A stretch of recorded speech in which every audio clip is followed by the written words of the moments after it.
Ready? Start. Good evening, Your Excellency Lieutenant General Sir Jerry, Excellencies, distinguished guests, ladies and gentlemen. I thank you for your gracious words. It is indeed a pleasure and a great honor for me to be here on this first ever state visit by a President of India to New Zealand.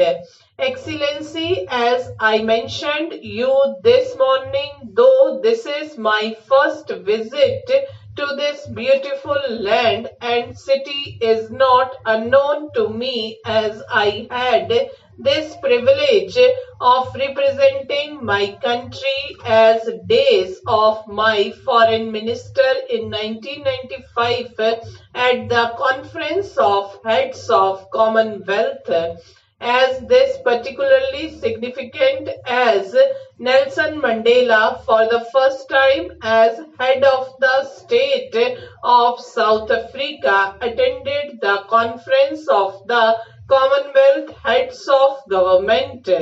I may conveyed in this trip to your beautiful country by our Union Minister of State in the Ministry of Agriculture and Farmers Welfare and senior members of the Indian Parliament representing different political parties and regions of our country.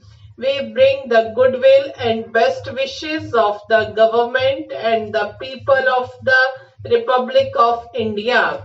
Excellency, at the very outset, I would like to thank you for the warm welcome and hospitality accorded to me and to my delegation. We are delighted to be in your beautiful country again.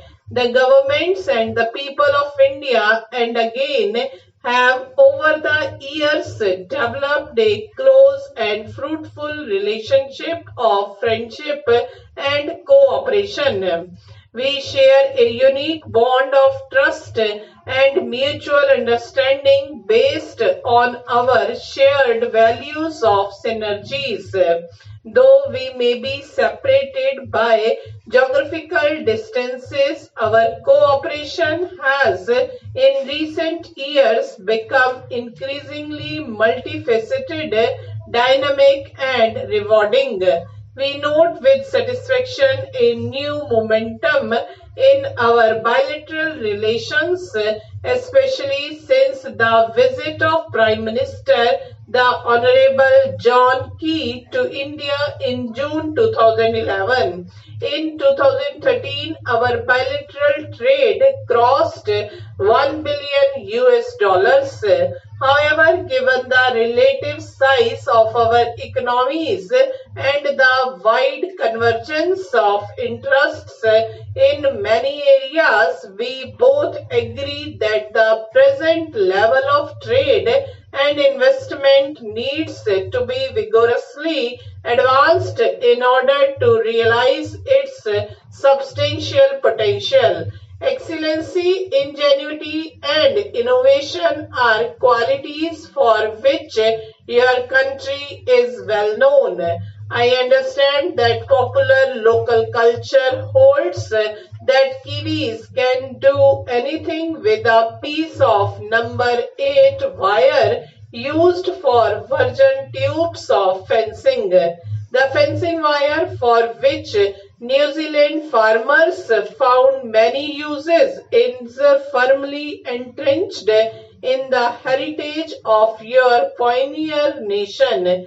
New Zealand has made tremendous progress in dairy development, food processing, communications and information technology, clean energy and water, disaster matter management, biotechnology, healthcare and services, to mention a few. We would very much like to enhance our bilateral cooperation in these areas, learn from the successful experience and practices of your country and collaborate with you in creating new and innovative products and technology.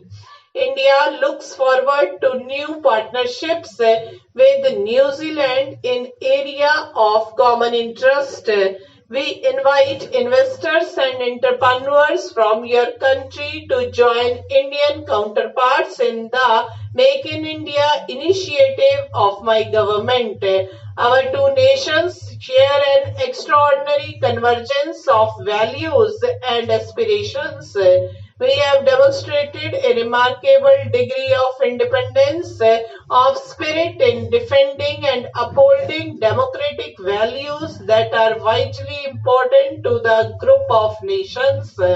Both our countries are active participants in regional and international fora and have worked together in close cooperation on matters of shared interest and concern. We both recognize the imperatives of strengthening the UN system and other international organizations.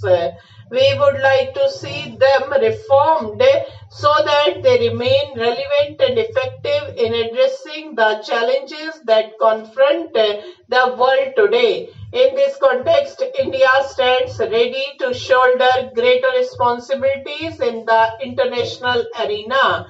In the United Nations Security Council, New Zealand has addressed issues of global security and highlighted the challenges faced by smaller states. The impressive support that New Zealand gathered in last year's UNSC elections revealed both the quality of your diplomacy and the trust that other countries have placed in you.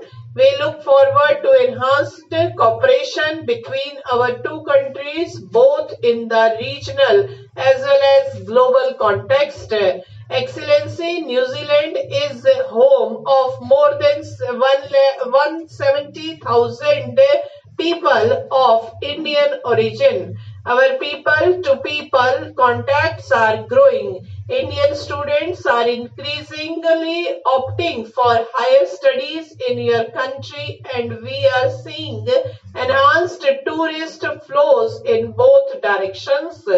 The most famous New Zealanders known to Indian remains Sir Edmund Hillary for being the first climber to reach the summit of Mount Everest along with Tenzing Norgay. Today, cricketers from your country are household names in every part of India. We both recognize that we have a broad convergence of interest on regional and global issues. India deeply appreciates New Zealand's support for India as a member of a reformed and expanded UN Security Council. Both New Zealand and India share common concerns in our fight against international terrorism. Stop.